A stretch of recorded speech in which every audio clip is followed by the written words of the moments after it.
నేటి టాపిక్ ఏంటంటే భారతదేశంలో రిజర్వేషన్ కంటే ఉచిత విద్య శాశ్వత పరిష్కారమా? ఇది నేను చెప్పబోయే టాపిక్. ఇందులో నేను రిజర్వేషన్ రద్దు చేయండి అని చెప్పడం లేదు, కానీ ఒక ప్రశ్న అడుగుతున్నాను. ఈ దేశంలోని ప్రతి బిడ్డకు ప్రపంచ స్థాయి విద్య పూర్తిగా ఉచితంగా ఇస్తే 30 సంవత్సరాల తర్వాత కూడా మనం ఇదే రిజర్వేషన్ గురించి మాట్లాడతామా? ఒక్కసారి ఆలోచించండి, ఒక్కసారి ఊహించండి. ఈ దేశంలో పుట్టిన ప్రతి బిడ్డ కులం కాదు, మతం కాదు, ధనికుడు కాదు, పేదవాడు కాదు, కేవలం భారతీయుడు అనే గుర్తింపుతో ఒకే పాఠశాలలో చదివితే ఎలా ఉంటుంది? ఇది నా ప్రశ్న. నేను చెప్పేది ఎవరికి వ్యతిరేకం కాదు, ఏ కులాన్ని విమర్శించడం కూడా కాదు. దేశ భవిష్యత్తు గురించి ఒక ఆలోచన మాత్రమే. డియర్ ఫ్రెండ్స్, ఈరోజు దేశంలో రిజర్వేషన్ గురించి ఎన్నో చర్చలు జరుగుతున్నాయి. కొందరు ఉండాలని అంటారు, మరి కొందరు ఉండకూడదని అంటారు. కానీ నా మనసులో ఒక ప్రశ్న ఉంది. మనం సమస్యను పరిష్కరించాలనుకుంటున్నామా, లేక సమస్య చుట్టూరునే తిరుగుతున్నామా? చరిత్రను చూస్తే భారతదేశంలోని అనేక కులాల రూపకల్పనలో వృత్తులు కూడా ఒక ముఖ్యమైన పాత్ర పోషించాయి. కాలక్రమేణా అది మరింత సంక్లిష్టమైన సామాజిక వ్యవస్థగా మారింది.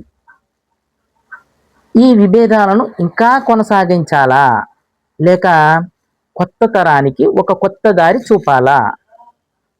ఇది నా ప్రశ్న. నా ఆలోచన అయితే చాలా సింపుల్. ఎల్కేజీ విద్య నుండి డిగ్రీ, పీజీ వరకు కూడా ప్రతి విద్యార్థికి నాణ్యమైన విద్య పూర్తిగా ఉచితంగా ఇవ్వాలి. ఒక ధనికుడి పిల్లవాడు చదివే పాఠశాలలోనే ఒక పేదవాడి పిల్లవాడు కూడా చదవాలి.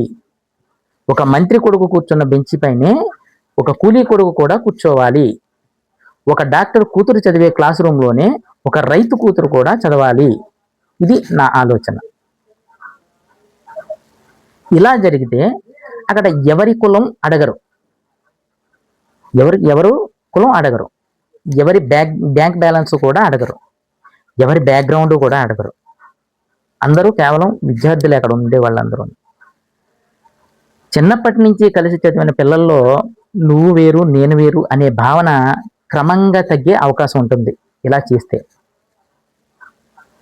సామాజిక అసమానతలు ఒక్క రోజులోనే పోవు, కానీ పెద్ద మార్పు ఒక చిన్న అడుగుతోనే మొదలవుతుంది.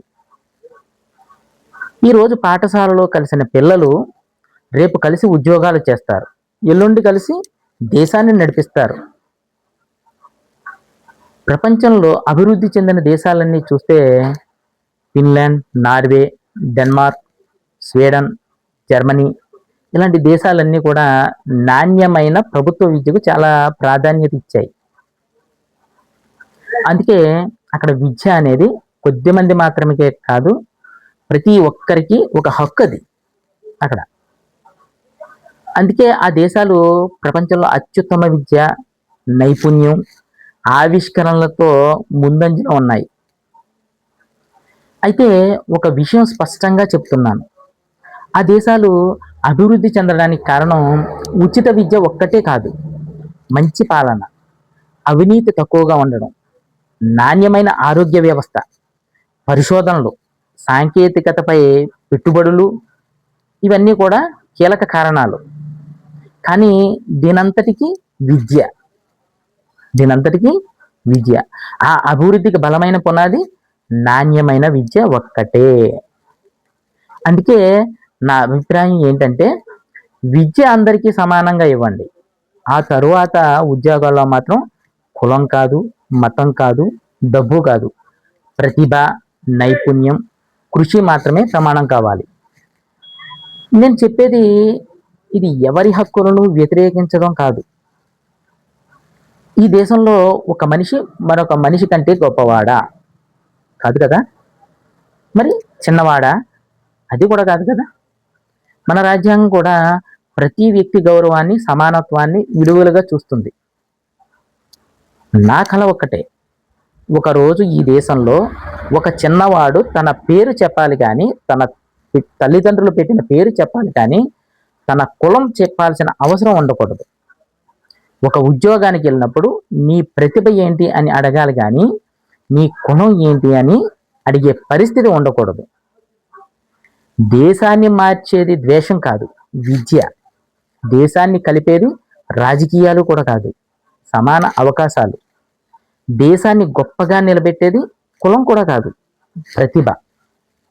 అందరికీ సమానమైన నాణ్యమైన ఉచిత విద్య ఇస్తూ తర్వాత ఉద్యోగాల్లో ప్రతిభకు ప్రాధాన్యత ఇవ్వాలి. ఇదే భారతదేశాన్ని మరింత బలమైన దేశంగా మార్చే మార్గంగా భావిస్తున్నాను. ఇందులో భిన్నాభిప్రాయాలు కూడా గౌరవిద్దాం. ఎందుకంటే చర్చల ద్వారానే మంచి ఆలోచనలు ముందుకొస్తాయి. నేను రిజర్వేషన్కి వ్యతిరేకమని చెప్పడం లేదు. నేను అడుగుతున్నది ఒకటే ప్రశ్న. ప్రతి బిడ్డకు ప్రపంచ స్థాయి విద్య ఉచితంగా ఇస్తే, ప్రతి ఒక్కరికి ఒకే అవకాశం కల్పిస్తే రేపటి భారతదేశంలో కులం అనే మాటకు అవకాశం ఉంటుందా? మన పిల్లలను కులాలుగా పెంచుదామా లేక భారతీయులుగా పెంచుదామా? ఒక్కసారి ఆలోచించండి. మన పిల్లలకు మనం ఏ భారతదేశాన్ని వదిలి వెళ్ళాలనుకుంటున్నాం? నా ఉద్దేశం ఎవరి హక్కులను తగ్గించడం కాదు, ప్రతి భారతీయుడికి ఒకే స్థాయి అవకాశం కల్పించాలన్నదే నా ఆలోచన. కులం మనిషిని నిర్ణయించకూడదు, ప్రతిభ నిర్ణయించాలి. మనుషులను విడగొట్టే రాజకీయాలు కాదు, మనుషులను కలిపే విద్య కావాలి. అదే నా కళ, అదే నా అభిప్రాయం. నా మాటలు ఎవరి మనోభావాలను దెబ్బతీయడానికి మాత్రం కాదు, ఒక ఆలోచనను పంచడానికే. ఈ దేశంలో పుట్టిన ప్రతి బిడ్డకు సమానమైన నాణ్యమైన విద్య లభిస్తే భవిష్యత్తు తరాలు మరింత సమాన అవకాశాలతో ఎదగగలవని నేను నమ్ముతున్నాను. నేను కులాలకు వ్యతిరేకం కాదు, మనుషుల మధ్య ఉండే తారతమ్యానికి వ్యతిరేకం. నేను రిజర్వేషన్పై తీర్పు చెప్పడం లేదు, భవిష్యత్తు భారతదేశం ఎలా ఉండాలనే ప్రశ్న అడుగుతున్నాను. ఒకరోజు ఈ దేశంలో ఒక మనిషిని చూసి నీ కులం ఏమిటి అని అడగకూడదు, నీ కళ ఏమిటి అని అడిగే రోజులు రావాలి. అదే నా కళ, అదే నా భారతదేశం.